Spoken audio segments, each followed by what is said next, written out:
மத்திய அரசின் PM ஸ்ரீ திட்டம் குறித்து ஆலோசித்து முடிவு எடுக்கப்படும் என அமைச்சர் ராஜ்மோகன் தெரிவித்திருக்கிறார். தாவேகாவின் கொள்கை இருமொழி கொள்கைதான் எனவும் அமைச்சர் ராஜ்மோகன் தெரிவித்திருக்கிறார். தமிழகத்தில் இருமொழி கொள்கைதான் தொடரும் எனவும் அமைச்சர் ராஜ்மோகன் தெரிவித்திருக்கிறார். பள்ளிக்கல்வித்துறை என்பது தமிழ்நாட்டை பொறுத்த வரைக்கும் கல்வியில் சிறந்த தமிழ்நாடு என்பதற்கு ஒரு மிகப்பெரிய லெகசி இருக்கு. இப்போ என்னென்ன டைரக்டரேட் இருக்கு, உயர்கல்வி, இடைநிலை, துவக்கப்பள்ளி, என்னென்ன ஸ்கீம்ஸ் ஆல்ரெடி இருக்கு, அதில் என்னென்ன ப்ராப்ளம்ஸ் இருக்கு, என்னென்ன பள்ளிக்கல்வித்துறையினுடைய அனைத்து துறைகளையும் குறித்து விரிவாக ஒரு கலந்து ஆலோசனை செய்து அடுத்தடுத்து நமக்கு ஒரு டைம் டேபிள் இருக்கு. இப்போ 10ஆம் வகுப்பு பொது தேர்வுக்கான அந்த தேர்வு முடிவுகள்லாம் வெளிவர இருக்கு. அடுத்து நம்மளுடைய ஸ்கூல்ஸ்லாம் ரீஓபன் பண்றோம்.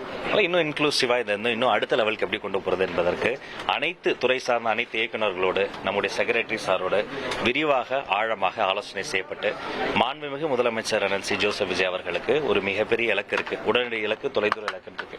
அந்த இலக்குகளை எய்துவதற்கான பல்வேறு வழிவகைகள், செயல் திட்டங்கள் குறித்தெல்லாம் இன்று விவாதிக்கப்பட்டது.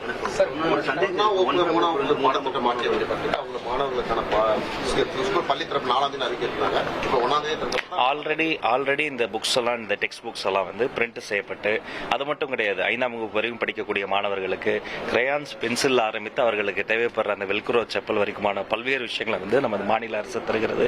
அதெல்லாம் அந்தந்த பள்ளிக்கூடங்களுக்கு ரெடியா அனுப்பி வைக்கப்பட்டது. அதனால அவங்க 1ஆம் தேதி அந்த பள்ளிக்கூடத்திற்கு வருகிற பொழுது இந்த சரணாலயத்துக்கு திரும்பக்கூடிய பறவைகள் மாதிரி அவர்களை இருகரம் விரித்து அன்போடு அரவணைப்பதற்கான அனைத்து ஏற்பாடுகளும் செய்யப்பட்டிருக்கு. ஆமா, ஒருவேளை ஏதாவது சிறப்பு குறைகள் வந்தாலும் முதல்வரின் கவனத்திற்கு கொண்டு செல்லப்பட்டு அவரிடம் கலந்தாலோசிக்கப்பட்டு முடிவுகள்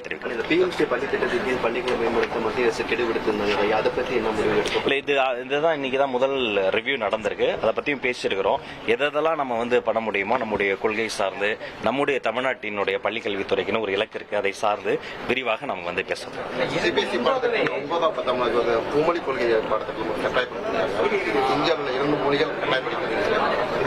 இருமொழி கொள்கை என்பது நம்முடைய பள்ளிக்கல்வியில் மட்டும் கிடையாது, தமிழக வெற்றி கழகத்தினுடைய ஒரு அடிப்படை கொள்கையில் ஒன்று இருமொழி கொள்கை என்பது நேரத்தில் தெரியப்படுத்துகிறோம். அடுத்தடுத்த கூட்டங்கள்ல அடுத்தடுத்த அப்டேட்ஸ் தரும்.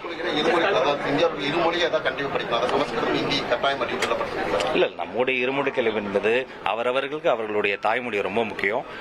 உறவுகளோடு பேச தாய்மொழி, உலகத்தோடு பேச ஆங்கில மொழி என்பதில் தான் நம்ம உறுதியா இருக்கிறோம். அடுத்தடுத்த கூட்ட ஆய்வுகள்லாம் மேற்கொண்டு அடுத்த கட்ட படிகள் குறித்து தெரிவிக்கப்படும். நன்றி. மாநிலம் தமிழ்நாடு. பள்ளிக்கல்வித்துறை என்பது தமிழ்நாட்டை பொறுத்த வரைக்கும்